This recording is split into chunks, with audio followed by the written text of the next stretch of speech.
Bonjour, monsieur le journaliste. Eh bien, nous vous voyons ici au chef-lieu du territoire de Béni, précisément au bureau de la CENI. Pouvez-vous nous dire l'objectif de votre arrivée ici? Merci beaucoup, monsieur le journaliste, chers tous. En fait, si nous sommes ici aujourd'hui, c'est parce que nous sommes venus déposer notre candidature à la députation nationale. Nationale sur la liste de l'UDPS. Et nous sommes là, bien évidemment, parce que nous avons, comme vous et les autres, constaté que l'heure était grave et que l'heure était venue pour que les hommes de bonne foi engagés puissent prendre une décision de postuler, éventuellement voir comment apporter quelque chose sur l'édifice de la paix que nous voulons construire ici chez nous, à territoire de Béni. Parce que qui d'entre nous, d'entre vous, va oublier les larmes de nos mères, de nos sœurs, qui va oublier toutes ces dames qui ont été violées, et qui va oublier toutes ces promesses doucereuses de certains, pour ne pas dire députés, durant les législatures passées, et ceux-là qui disaient même, et qui ne juraient que par la paix. Qui peut oublier tous ces tableaux sombres? Qui en ces jours n'a pas donné l'espoir du lendemain?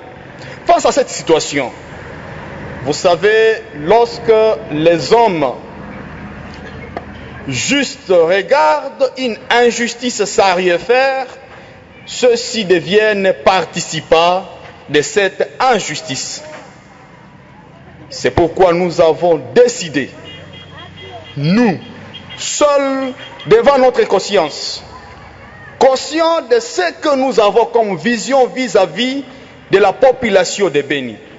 Ici, nous parlons de la population, la vraie population, celle du territoire de Béni, de la ville de Béni qui souffre. C'est-à-dire, je vous parle de tous ces jeunes qui n'ont pas du travail. Ici, je vous parle de tous ces enseignants qui n'ont pas de numéro matricule. Je vous parle de tous ces médecins. Tous ces médecins qui n'ont pas de numéro matricule ou qui en ont mais qui ne sont pas payés. Ici, je vous parle aussi de cette population qui, pour elle, l'obscurité est devenue le principe et la lumière l'exception. Qui va oublier cette dame qui a été enterrée récemment? Parce qu'au moment où on devait procéder à l'intervention chirurgicale, eh ben, le courant était parti. Et elle est décédée comme ça. Je vous parle de ces gens-là. Je vous parle de tous ces pères et ces jeunes gens qui se réveillent le matin et qui vont à ville, ne sachant pas s'ils vont trouver quelque chose pour nourrir leur famille. C'est de ces gens-là que je vous parle.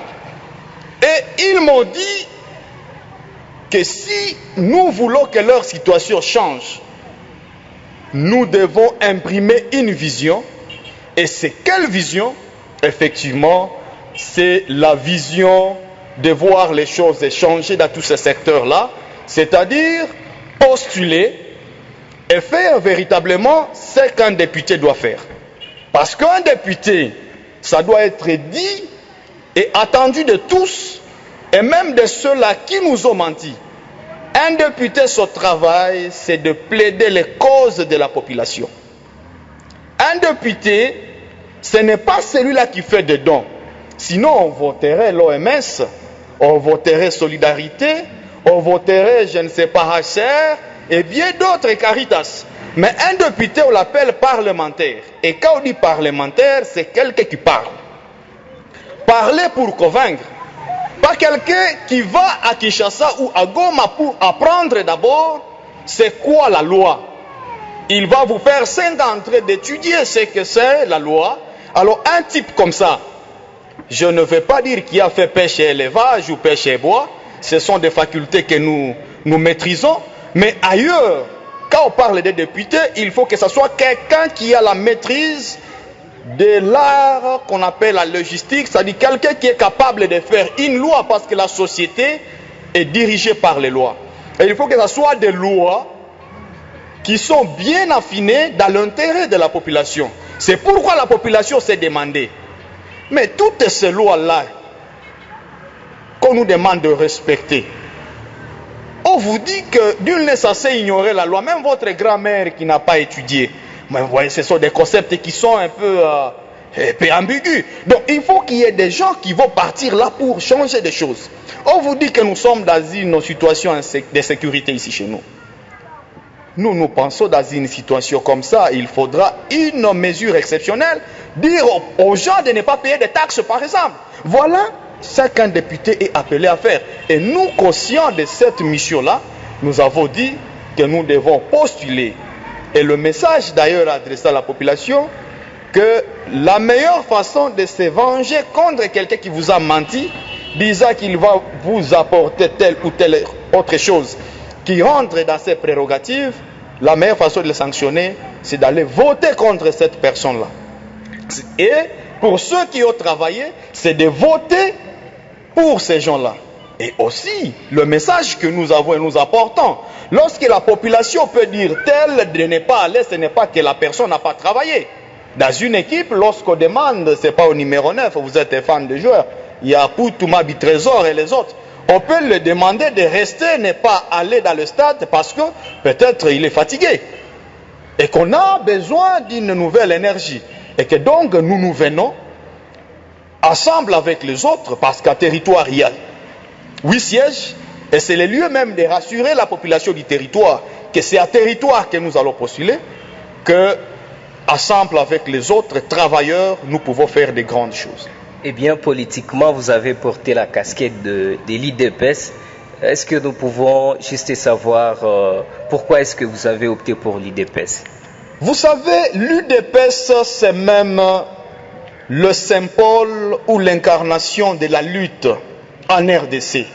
Qui ignore dans ces pays que le feu paix à son âme, Étienne Tshisekedi a lutté pendant 30 ans contre la dictature de Mobutu et bien d'autres faits que nous avons connus à l'époque de Mobutu.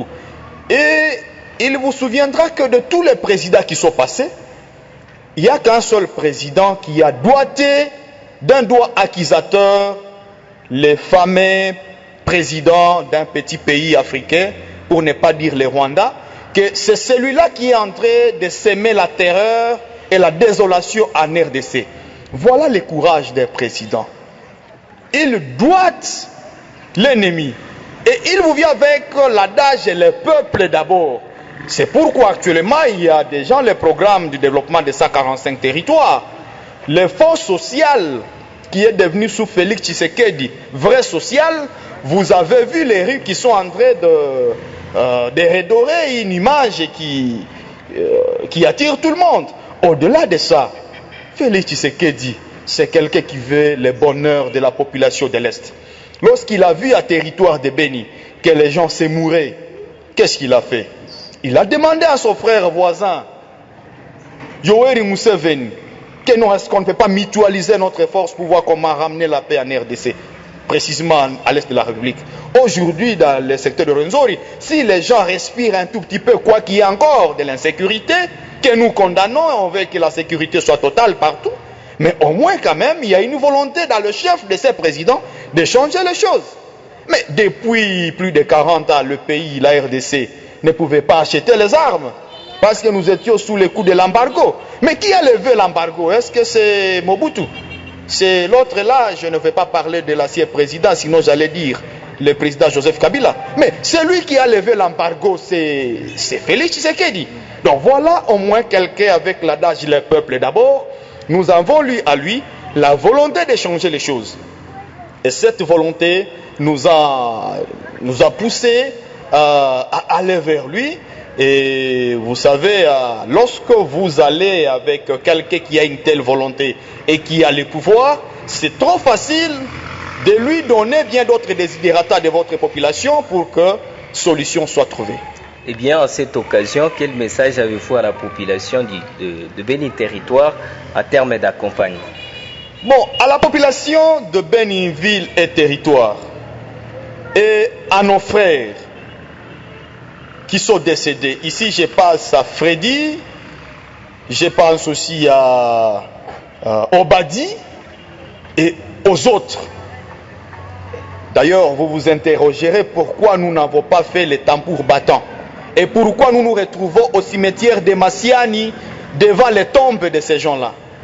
Nous sommes venus au cimetière, là où se trouvent nos frères, pour dire à nos frères que, à ce moment où moi, Élie, je viens déposer ma candidature, ces gens-là devaient venir nous accompagner éventuellement. Parce que plusieurs de ceux qui sont décédés croyaient à notre vision et notre façon de faire les choses. Mais je viens pour dire à ces gens-là, en Afrique on dit les morts ne sont pas morts. Je viens pour dire à mes frères qui sont dans des tombes ici présents, qu'ils sont partis physiquement, mais qu'ils soient conscients de là où ils sont, que derrière eux, il y a un défenseur, il y a un avocat, il y a quelqu'un, il y a un homme qui va se battre pour traquer sur le plan des droits tous ceux-là qui les ont mis dans cette situation-là. Maître Élie, nous vous remercions. C'est moi qui vous remercie.